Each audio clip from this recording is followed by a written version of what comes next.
কান্নাকাটি না হয়।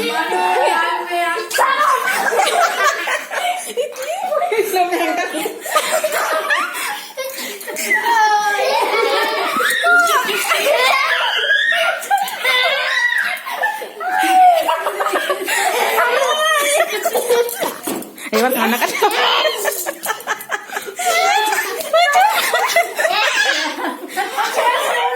এই পড়ে যাবি, ঠেলি না, ঠেলা ঠেলি না না। এবার এই কি হচ্ছে তাহলে এই দুটো পুলিশ আর একটা চোর কিছু পারে না হাঁদা সব। এবার হয়েছে, আমরা ক্যামেরা দিচ্ছি, আমরা ক্যামেরা দেবো, আপনার শান্ত হন। আমি ক্যামেরাম্যান, আমি আবার ওদিকে থামাচ্ছি, ক্যামেরাম্যানটাকে থামায়। আমি কি যে আমি সাংবাদিক হবো আমি জানিনি বাবা। ও পুলিশগুলো দেখি কেমন। আপনারা দাঁড়ান, আপনাদের আমি ছবি দেবো, আপনারা দাঁড়ান। ওরে মা গো।